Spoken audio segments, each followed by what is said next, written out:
Greetings, greetings, greetings. You are now tuned into the vault. Trust Christian own nothing, control everything. Just want to thank you for tuning in live, listening to replay. Always appreciate everybody that tunes in live, listens in the replay. You are now tuned into the vault. Episode Capital Call 101, episode 772. Thank you for tuning in live, listening to replay. Always appreciate everybody that tunes in live, listens in the replay. Feel free to type into the chat where you tune in live, listen, and replay from. Really excited to do this episode. Been working on a bunch of stuff and finally open to talking about it for the most part. Quite a few people ask, Trust Christian, what are you doing? So, for all the long time listeners, this is more up their alley. For if you're a new listener, this episode is definitely for you too, because we're talking about a capital call. We could have put a lot of other words there, but this is just one of those things where we're talking to trustees, we're talking to capital on a daily basis, ladies and gentlemen. And so, what's the capital call? A lot of people say, oh, I don't know what a capital call is. Well, we're going to talk about a capital call today because a capital call is a call that we all go have. Capital call is anytime we on the phone talking about capital. So if we're talking about a capital call, one-on-one, we're gonna go ahead and set the record straight. Oh, Trust Christian, you use a script? Yep. Why would you not use a script? Practice a script. When you're getting on the line, or you're going to meet face to face, money. So money has a checklist, a due diligence list. They're going to ask you certain questions because it's a capital call. So it goes both ways. It's not just a capital call when they're in there. Oh, they're the hiring finance. They're giving me the money. Of course, they're going to ask me questions. Do you have questions? You're interviewing a financial institution yourself. That's why you have a script. Because you're interviewing a financial institution. But do you know that? Are you operating as such? We got trustees that are coming on the line. We're talking about it from the public side, not from the private side. From the public side. And they don't know that. They don't think about interviewing the capital. Why would you not interview the capital? Hey, capital, how soon do you want your money back? How about that? You gotta ask these type of questions. What's your preferred return? These are questions that you're gonna ask on the capital, because some people might try to take a shortcut. Oh, Trust Christian, I'm not gonna get the script. I'm gonna just ask them two questions you asked right there. That's a good start. You're right. It is a good start, but it isn't all the questions. That's just how it is. That's not all the questions. So some people may say, "Oh, Trust Christian, I'm gonna get on the line and I'm gonna just ask those two questions." Some people don't even ask questions; they just get on the line. Hey, it's like we're doing our best to talk to the public capital and say, especially on the public side, people, what you call individuals. Oh yeah, I'm trying to get some money for my company here.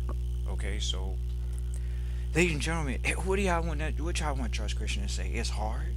Oh yeah, on the public side it's hard to get money. What are you talking about? They're giving you money markets. They're giving you offerings for $25,000. They're giving you offerings. So it's not like they're not, oh, we'll give you a return for your capital, right? But what happens when you bring them deals? You still want to know what the return matrix is. What are they looking for with their money? A lot of people might be lost on this one. They're going to be enamored. Oh, I don't know what to do. I don't know who to talk to financially to raise capital. Well, it depends on the deal. It depends on your business. It depends on your business. And whether you know it or not, if you say, what was the easiest shortcut? In your local area, you have financial institutions. So yes, you may have major financial institutions in your local area. Then you have local financial institutions. You could go to all of them and ask them, are they lending for your industry? But oh no, Are you going to go in there and ask them just that one question? No. You can call and find that out. Now, do you only call and find out, hey, are you guys lending for this industry? No, you don't. Because you get on there and they'll say yes or no. And then not only that, who do we need to talk to? Do we need to just talk to someone at the financial institution, or do we need to talk to someone that makes the decisions? Some people don't want to hear that, but yes, we want to talk to the decision makers. We want to talk to the people that actually, what they say, a loan officer. Do you guys make the decision as the officer, or do you do this by committee? That's another question. You taking shortcuts? You got three questions now. Do you make the decisions yourself, financer, or do you make a decision with a committee? Why? Because I'd rather just talk to the committee. Hey, can we set up a formal time? You guys come on the line, or I'll meet you guys face to face. Why? You need to just go ahead and see all of you all at the same time, so you all can get the same time impression. We don't want to play this telephone game. This guy goes back. All right, let me tell you what I think of this guy.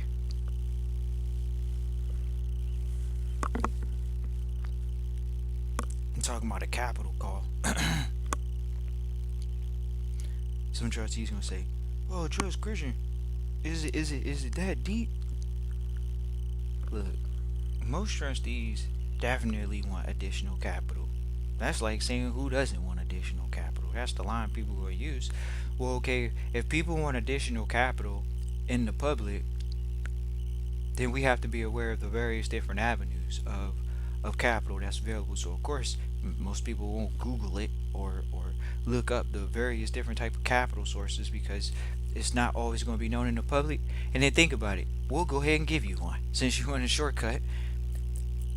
If you get private credit, what are we talking about here?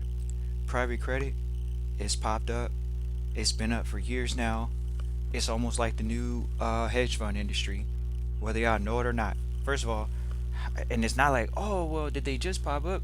It's an industry that's actually growing. What's the difference between private credit and public credit? Right? So y'all ready for it? So, I need the shortcut, Trust Christian. Give me the shortcut.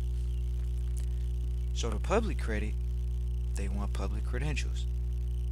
The private credit, it's almost about the deal size. They don't really care about certain things because they're going to be your backup. They're going to be in the first lien position. Think about it. Did you put up? How much did you put up? And not only that, when you go to a GP or LP, limited partner, general partner, JV partner, joint venture partner, you go to a partner. We were talking to this about a trustee this earlier. How much are you going to give them? Share wise. What are you, nickel and diamond over crumbs? If you make $100 million, you give somebody $20 million. So what? Why is it a big deal? They're your partner.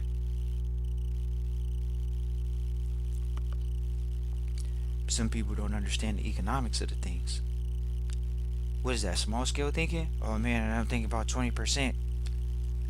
I made 100. It's 100 on the table. I took 80. They took 20. So the partnerships look a little off. And when you talk about public capital, it's just different. Whereas the private capital will tell everybody, oh, it's about the relationship. Of course it's about the relationship. You got how your face seen. You got how your hand shaking. No doubt about it. Of course, it's here we go. See the mentors? Oh, Trust Christian, what's it like to be in the private rooms with the big money? What are they talking about? They always talking about money, huh? Not exactly. So, what we are talking about is how if you get in front of somebody, they pulling out studies that say someone's 15 times more likely to give you more than $500,000 or $1 million plus. And we talk $1 million now plus for sure. Some people say, oh, Trust Christian, what's the likelihood? How are they timing it out? How do they know it's 15 times? Because the rate of you not meeting someone, they studies people, everybody that wants to do all these things, 15 times more likely. We had one mentor, same mentor. I reached out to this guy 17 times and he finally responded, and he's on our website billionaires.com, and so we got his story. We just had to email him 17, 16 plus times, and he finally answered the questions. And think about that. 16 times? It's dang near belligerent. But how is it that some can get the job done and some quit at 15 or whatever it is? How is that, Trust Christian? We already know, and that's why we in the game. Because private trusteeship is a space that allows you to be yourself. Some people don't know who they are, so then they gonna have a hard time being there. But when you know your strengths, like we were on a call today. So here you go. Oh, it's an investor call. What's the investors talking about in the private rooms? And some people, and it's funny because like you sit in these rooms, and it's like, all right, some of these guys are millionaires, so you can't really argue with some people that have like they're millionaires. It's just bottom line, they're millionaires sitting in a room. We ain't talking about billionaires, we're talking about millionaires. Like they're millionaires. They're stay-at-home mommies. Like these are women. They have businesses and they're successful. They have their own businesses, and they're real estate people or investors, which is even a generic as investor too as well. And you'll see the capital call. They like, oh, what's your superpower? A lot of people don't talk like that. A lot of people don't even maybe know how to answer that question. Some people say, oh man, Trust Christian, y'all sitting in the meeting and y'all really talking about that? Of course. Like, it's about finding out, what are you good at? We're not all good at the same thing. Sure, they put a little anecdote onto it. What's your superpower? It doesn't matter if they call it a superpower or what are you good at. It's answering the question to a degree where we know that each individual brings a different skill set to the table. And so when you sit in a room, you start hearing about different investments, you start hearing about different, way people are investing and things like that.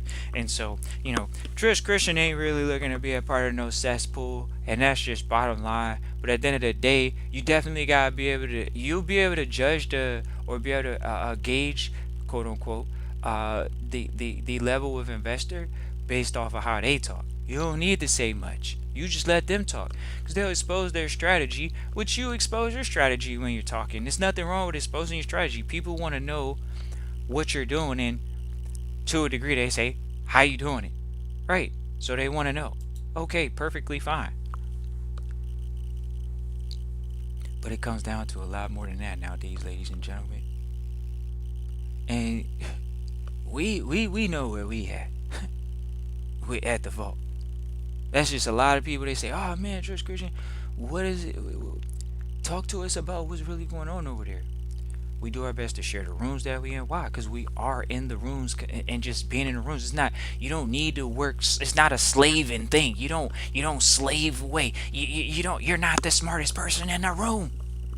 You gotta, as soon as you realize that you're not supposed to be the smartest person in the room, and then you don't be the smartest person in the room, and you make it a point not to be the smartest person in the room, and you find other smart people. This is a misnomer to the public. They're always trying to do everything by themselves.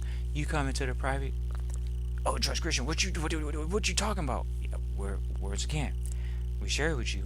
When you're in the rooms, whether it's a room, whether it's coffee, whether it's a dinner, whether it's a conference, you're in the rooms. You're not in the rooms. That's where you're putting your time at, getting into the rooms. And if it's not in the rooms, you're meeting with the individuals in the rooms. But Trust Christian, I gotta get in the rooms, right? And if you're not in the rooms, you gotta go to the environments. Whether people know it or not, entrepreneurs fund the government. So if the entrepreneurs are funding the government, it's okay to go to a town hall meeting. There might be some entrepreneurs there. That's just being honest.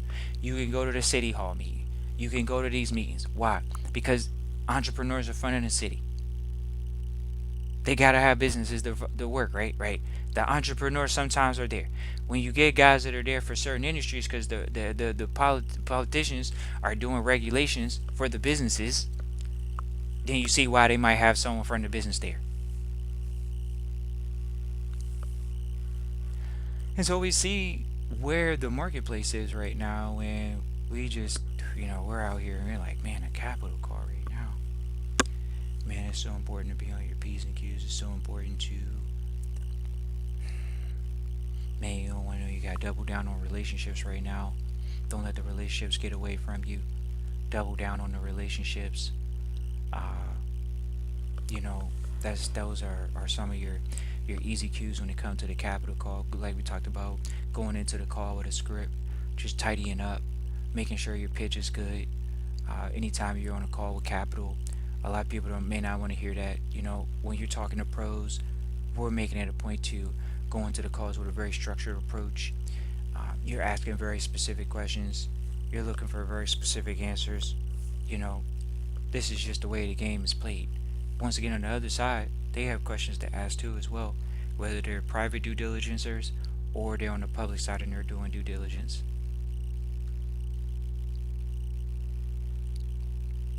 So we're excited right now for the marketplace. So we just know it ain't a lot of people out here really putting in the work to get the capital. So when you know that, you just gotta be private and be quiet and get the capital. So people say, "Oh, Trust Christian, is that the case?" 100%. You just working privately with focused on private relationships and capital, like we talked about. You say, "Oh, what's private credit?" That's what private credit is. It's dealing in those private relationships where they talking about private credit, where you hear about it in the public and they talk about private credit, but then you sit at the table with the actual financial institution, and they would say that they have a division that is private credit, and you say, "Okay, what's private credit?" And they're talking $5 million or more. You ain't got nothing $5 million or more, and that's low, to be honest with you guys. So just know that there are a lot of private credit institutions that they would like to lend a lot more than that, and we know people that wouldn't even be considered private credit. And hmm, what would they consider themselves? Oh, they would consider themselves debt funds.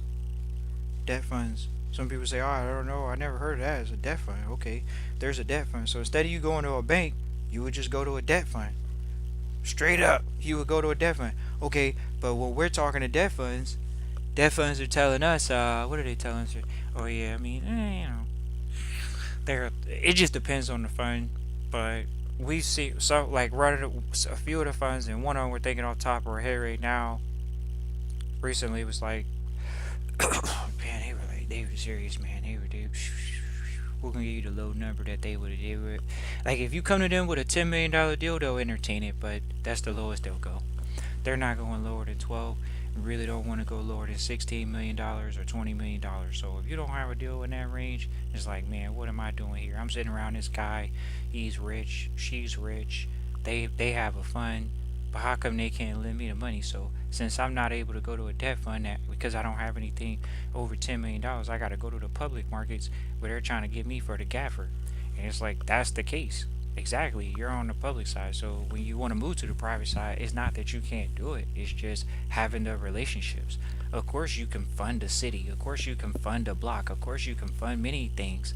It's a lot of things you can fund. But how would the capital be allocated if there's no need, there's no purpose, and there's no one there to actually get the mission done? So that's going to be you.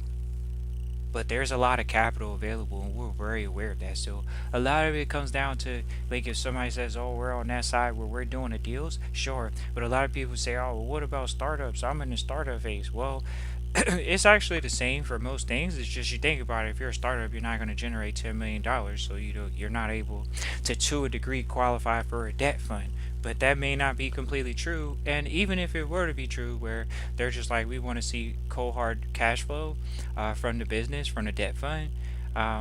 There's other types of investors, like you could get VCs, which are called venture capitalists, or angel investors. And some people may say, I don't know about that type of stuff. I got to look into that. Yeah, you got to look into it as an angel investor. You literally are not even supposed to be going to a bank, a public financial institution at that point. And that might be hard for people to hear because they're like, well, it's kind of like saying, oh, they're the easy money. The public financial institutions, you would think they're the easy money, but most people, because they don't have a public track record, it's not easy money. And if they want to say it, it's great, have fun with it. But we're aware that on the public side, they actually ask for track record just like they do in the private sector. So you have to have those relationships.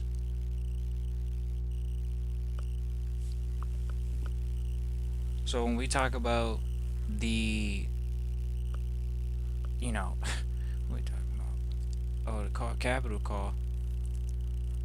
It's who are you calling for capital? Like, oh man, what do you think? How many VCs are out there? How many VCs? Uh,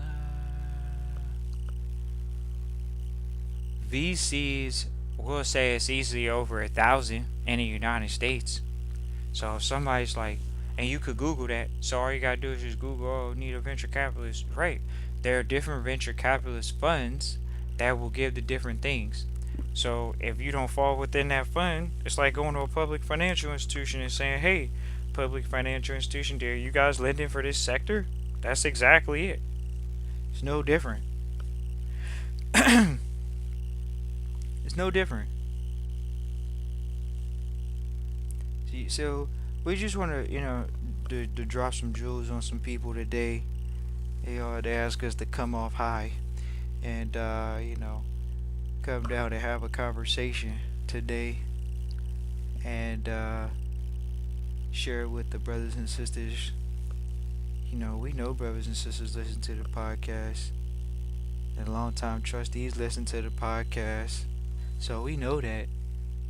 And what we saying is, hey, brothers and sisters, y'all could actually raise capital in the private sector, even if you say you're doing it in trusteeship. A lot of y'all say, oh, I want to be a trusteeship, trust Christian. I don't know how to raise the credit in the trust, though. Get business credit on the trust. Why aren't you going to private credit financial institutions? Oh, wow, because it cost me $1,500 to get in a room, trust Christian. Sometimes it didn't even cost you. It could cost you like $800, $600. You still got to pay to get in the room. That's just bottom line.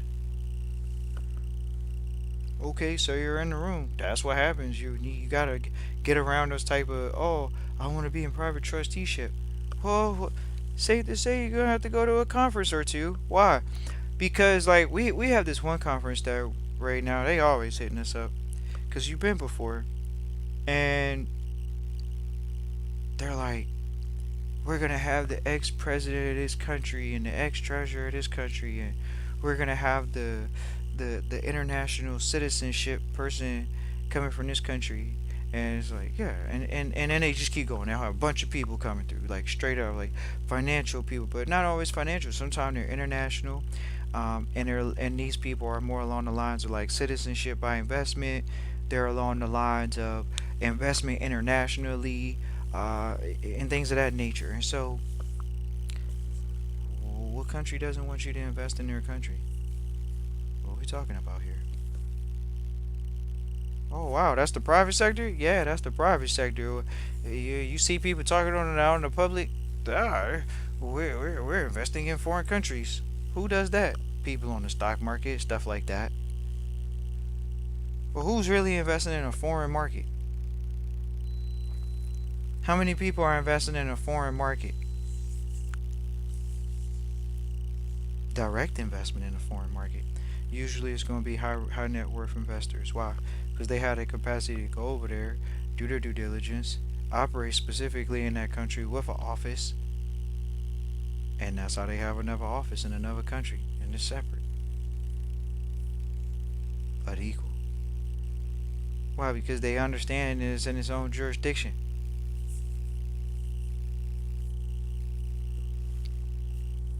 Well, that's where we are. Ladies and gentlemen, definitely appreciate everybody for tuning in live, listening to replay. Feel free to type into the chat where you listen live, listen to replay from. Appreciate you all. Like I say, definitely wanted to do an episode. Got New Jersey tuning in live, listening to replay. Appreciate you, New Jersey, for tuning in live, listening to replay. Yeah, it's one of those things when you talk about the capital call. We're gonna go ahead and give y'all the shortcut. Oh, trust Christian, I needed a shortcut, man. The shortcut is practicing having a capital call conversation at all times. And that's even the way that we're moving with this particular podcast at times, because we know that we're talking to people in the public that they're dealing with capital. So that's why we say it's when you get around. I mean, we've been around some very wealthy people, so I guess like sometimes when you're around there, you kind of get like jaded because they just aren't flashy. They're kind of more downplayed, quiet, and you could say like, "Oh, trust Christian." Is it because there are sometimes people in the room that are like 3 to 5 generations plus deep, and you could say that maybe it, because sometimes if you're sitting around newer money, there might be a little flashier with their wealth. Whether they're talking about it and so that's the difference. Like, but at the same time, we're still even in the wealthier rooms. We're talking about what we're talking about. We're talking about anything that has to do with like your mindset, communications, various different type of what you call investments, different type of thought processes, investment thought process, towards different investments, just maybe investments that have been pulled off, maybe market thought process towards various investments. You may see guys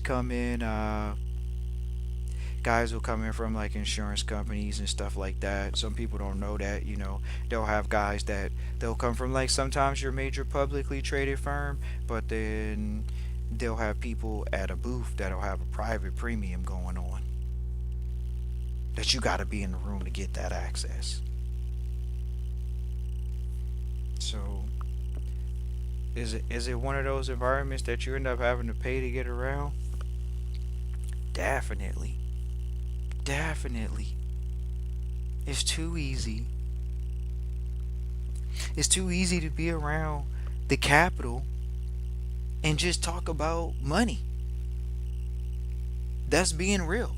Oh man, I get around people I can't talk about no money because they ain't got none. Exactly. But when you around capital, we're having capital conversations. And it's not always just about the number. We're talking about various different type of investments. So that means that you know your industry. That means you know your numbers for your business. We talk to trustees about the exit. Every time we get in a room with these guys, they talk about the exit. It doesn't matter what color they are. So for all y'all that think, oh yeah, I'm a certain color, so I could cut a corner. No, you can't. You can't. You just can't. They're gonna give me the slippity slide. They're gonna allow me to slide one time, right? No, you don't get a pass because you're what you call a minority or whatever it is. It doesn't matter. We all talk the same language. It's risk adjusted returns. Did you hear that? Very clearly, very simply. And people want to talk about, oh yeah, I don't know how to measure risk. It's risk adjusted returns.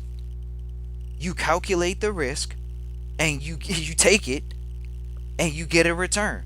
And you show the risk adjusted returns. That's why when we say you have a capital call, that's something you're going to ask them. Whoever you're talking to. What is your traditional risk adjusted return profile? How would you know these things if you're not in the mix? Shout out from Jersey. We got multiple people tuning in from Jersey. Uh-oh. Jersey's in the house. How are we going to go there? We're just going to talk about it. So you got to be around the capital conversations. But the thing about it is, we're going to go ahead and share it. Alright, first of all, it's not just a phone call. It's not just a phone call. It's not just a capital call. It's here we go. The mentors trained us. You got 2 times to make a first impression: the way you look and the way you speak. So A lot of people would say, okay, it's the phone call, Trust Christian. You calling. They can't see you. Okay. But what happens when they do see you? It's the first impression again. It's the first impression.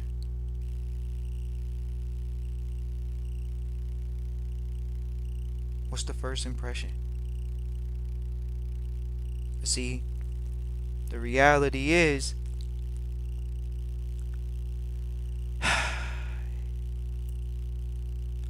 okay, Trust Christian, how real is it? First of all, when you go to a country club, there's a dress code. If you go to a tennis club, they may have a dress code. So here we go. You gotta learn the dress code. Oh, Trust Christian, that's what you talking about? Officially, we're talking about the dress code.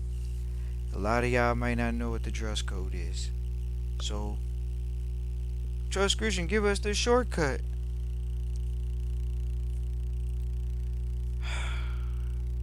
Wow. See, a lot of people, they want it to be complicated. Trust Christian, you want us to spend $1,000 on a suit? That was a good one. You want us to spend $1,000 on a suit? Trust Christian, you want me to go get a suit?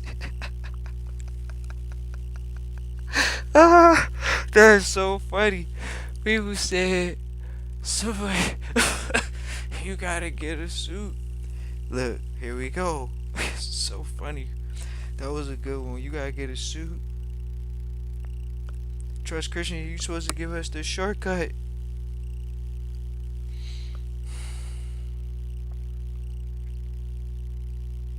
You definitely don't have to get a suit, but you can get a pair of trousers or slacks.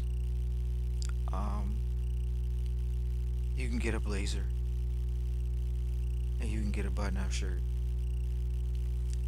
And it doesn't have to be white. So if you're weirded out about white for the shirt, but you should definitely go with hues that aren't wild. Like, we were looking at a guy. He had an orange shirt on, but you gotta be okay with the fact that, like, this gentleman was able to pull off a really loud orange shirt with a black.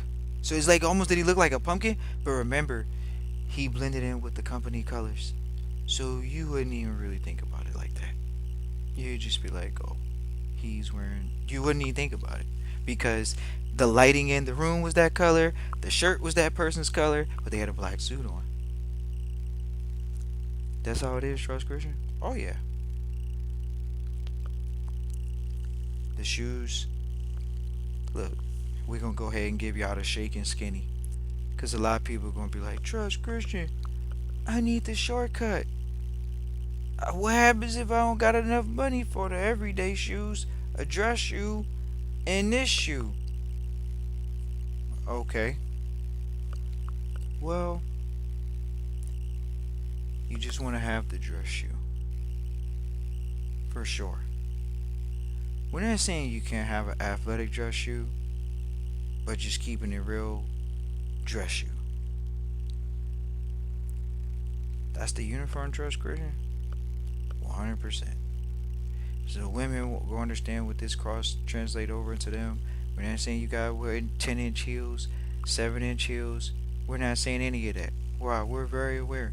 The women in our sector, we're not even gonna say they don't wear flats, but just know that there's levels to this. And the women that end up wearing the heels, you have to use. It's not to say they all going up with heels anymore at this point, you know.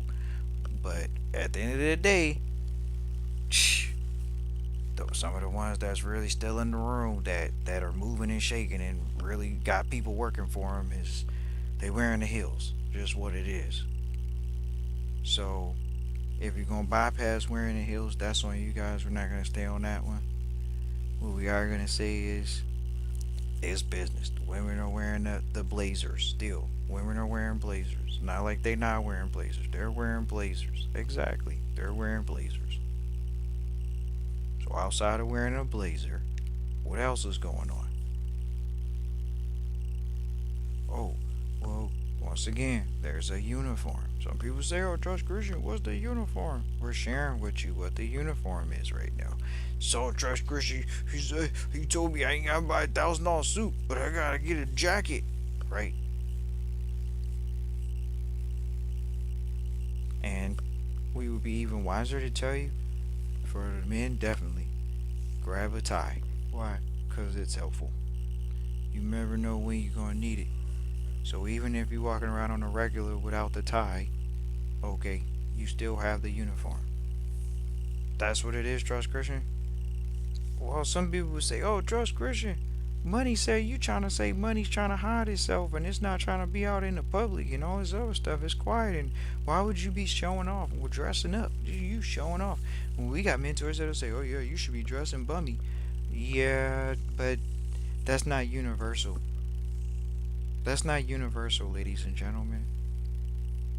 Those are distinctive players. Now, some people may think I'm a Branson too. I'm a Cuban too. I'm a Rockefeller too. First of all, the Rockefellers, when have you seen them dressed down? See, when you try to associate yourself with title of like, "Oh, I'm implementing the Rockefeller strategy." The Rockefeller strategy, we just shared it with y'all. That's the one we really be implementing, is the Rockefeller strategy. Whereas, what are we talking about here? What are we talking about here? Are you instituting the Rockefeller strategy? This comes down to, at this point, if y'all want to look at, oh, what's the trust system that you follow, Trust Christian? We follow the Rockefeller system. Y'all want to, you can sit here and say, "Oh, Trust Christian, you over here riding the Rockefellers." Duh. Have you ever heard of the Rockefellers? Yeah, for a reason. It's called an institution. And there'll be other reasons why you hear about our last name. For a reason. Because we're following the system. You have to follow the system. Just like you went through a public school system, there's the Rockefeller school system. Promise you. Definitely that. It's a system. And no questions about it. There are many other families that have systems as well, and you can implement their strategy and get the same results, or you can implement other strategies and you can get those results. Some people may say, "Oh yeah, I'm not going to throw out my strategy like that." What you mean? Rockefeller's published their strategy. Rockefeller has public record of information he shared in trust and otherwise. Why? Because it's that serious. It's okay to share. But people don't understand what trust is in the first place. How would you know? How would you know? You're not even in it. How would you know what it is? It is a Rockefeller system. The trust system, and not to say it was originated with the Rockefeller. And that's the funny part about it. How the Rockefellers, the name we talking about right now, Rothschilds, otherwise, how are they able to utilize a system that you're going to end up using and making your family name ring bells? It's the same system. It's the trust system, right? Right. It's the same system then. But you want to sit here and say, "Oh, I'm not going to share the system I'm using," but the Rockefellers share their system? Okay. The Rothschilds share their system? Their story's public? You think you know what the Rothschilds is doing?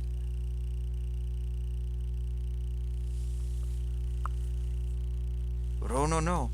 I'm not going to have the family meetings, Trust Christian. I'm not going to put together the masterminds.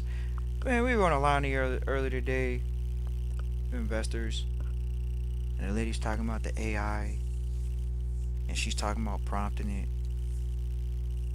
And she's older, she's like, it's 2026. She's like, probably lady's old, probably 45 years old. So, point being is, she's like talking about the technology. And, okay. But, whether you know it or not, y'all supposed to really be dominating right now with the AI. Period. People supposed to be dominating with the AI. Why don't they dominate with the AI, Trust Christian and Vault? First of all, you don't even know that you gotta. Here we go. We're gonna go ahead and give you out a shortcut. Oh, Trust Christian, what's your shortcut? You gotta program the bot. Right? Right. You gotta program it through giving it prompts. The lady's like, "Oh, we getting it to learn how to now do emails for us. So sometimes it does the email, prompts the email for me before I even get ready to send it." So I just don't even have to type it out anymore. It just comes out with a reply automatically. It knows my speaking pattern and it gives a reply to the people. And I just look at it and click on it and it goes through. Right. So how many of y'all still working hard, right? Y'all want to talk about working hard. Y'all want to talk about being efficient. You want to talk about being effective. You got somebody that's telling you right there. They got something that literally is cutting down 3 to 5 minutes of, and not only that, it's brain power, whether y'all know it or not. It's brain power. Because you have to sit there and type an email out. But if you don't have to type out the email or type out a message, now you have something that can actually, she probably didn't read the whole thing. Sometimes you might skim it. People sometimes right now are behind in the AI. They like not even using it. But if you're using the AI right now, then we're gonna go ahead and type. The shortcut is you gotta program your bot. And a lot of y'all don't want to hear the next part we're gonna tell you. For a lot of y'all jumping around from platform to platform, and it's like we're not against that. We're not calling nobody out. But at the end of the day, ladies and gentlemen, oh, it's one of those things. He who programs his bot the best is going to have the best bot. It's no questions asked. It's like saying, "Oh yeah, I made my." It's just there's no questions asked. He who programs their bot the best will have one of the best advantages. So for everybody that thinks, "Oh yeah, if I put something in here, it's going to go to someone else's profile," not at all. It's in your profile. It's your bot. It's not the world's bot. The world doesn't need to know things that your bot has and what you're working on. Now, some people may say, but it saves the data in the background. You can cut that off. It doesn't have to allow your information to be given to the internet if you don't want it to. It just stays in your profile. Some people don't even not cut that off. Some people are like, oh man, should I be using the AI for everything? Even the trustee stuff? That's how you know the difference between public and private. And that's why you know they don't mix.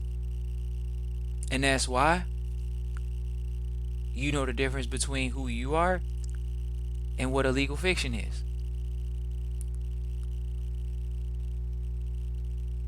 Hey, think about that. How many people know what that is? And that's why the world is in the position it's in. We don't want to call them elites, because if you call them an elite, what's an elite? Somebody that reads? Somebody that reads publications? Somebody that studies publications that it says clear as day what's the objective, and people just say, ah, that's too good to be true. Right. So you're not objective. Are you objective? How many people are objective? We can say what it really is. We can say what it really is, but who wants to hear that? We just say what it is. It's about trusteeship. And we were really excited earlier today because we were thinking about if we had to leave you all on one word and what really is going to tip the iceberg for your life. And we're listening to this new book right now, and it's a real cut you open type book. A lot of people, they don't listen to publications that make them do self-reflection. They don't listen to publications that make them do something of a level of introspection and grading themselves as trustees. Because we would go to our mentors all the time, ask, oh, give us a test, give us a test, and they'd be like, I ain't got no test for you. And we're just like, man, that sucks. But at the end of the day, the mentors are like, it's what you practice. But whether y'all know it or not, the mentors are already, they've done personality tests. Our mentors are old. Our mentors are old, man. Of course they did personality tests. Y'all don't need to sit here and ask, Trust Christian, did you do personality tests? Of course. And we do that on trustees. The trustees that come through for certain specific business projects that we're working on. You definitely want to do personality assessments. We had this one goofball say, oh, Trust Christian, you shouldn't share that with people that you do an assessment on them. Well, first of all, you're going to tell once you get used to people's patterns. So you can get used to tendencies and patterns. That's what a good business trustee is going to do. You're going to be able to see patterns so you can see, okay, I can identify this and still navigate, or I'm not going to be able to navigate because I'm not aware. That's it. I don't know what's going on. Or you figure it out.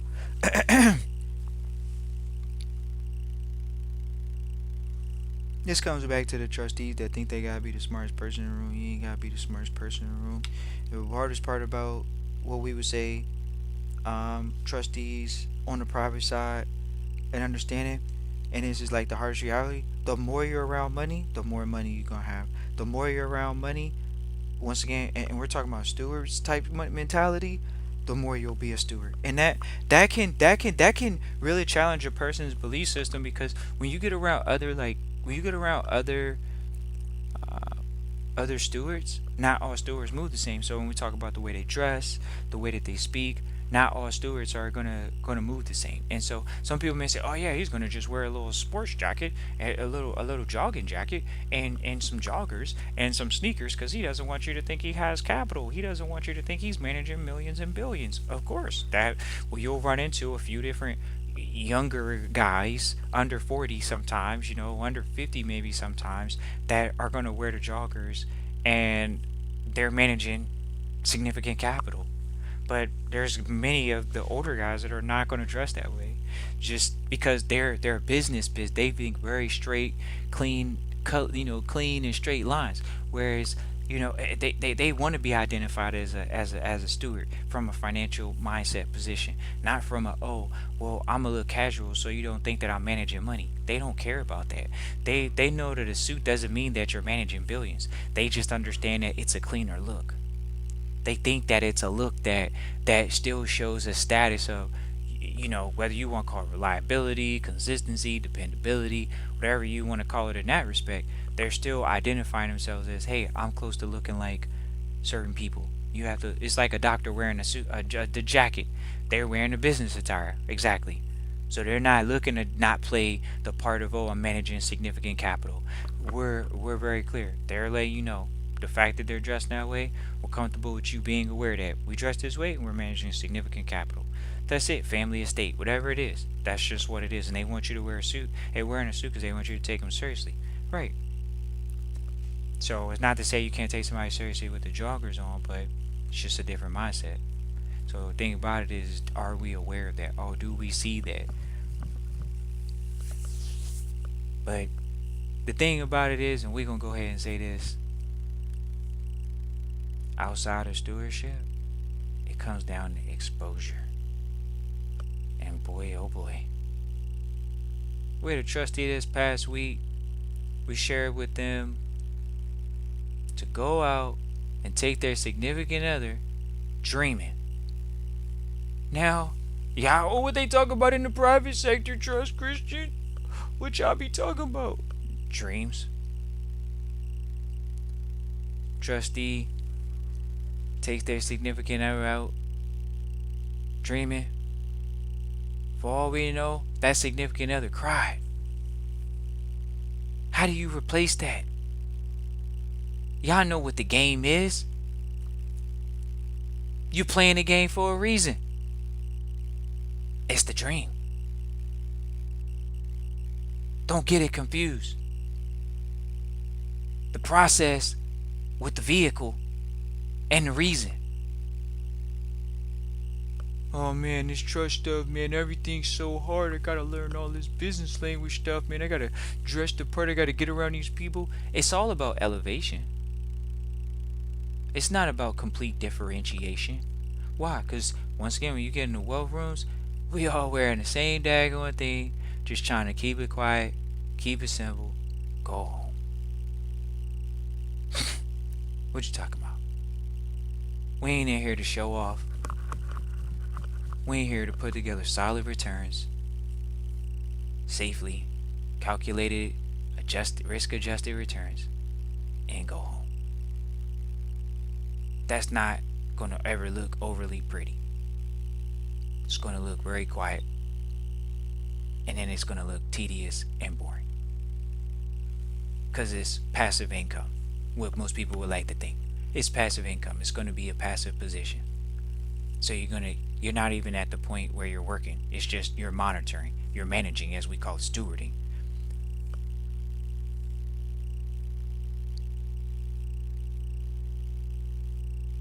Appreciate everybody for tuning in live, listening, to replay. Always appreciate everybody for tuning in live, listening, to replay. Thank you for tuning in live, listening, to replay. Christian at trustchristian.com. Peace.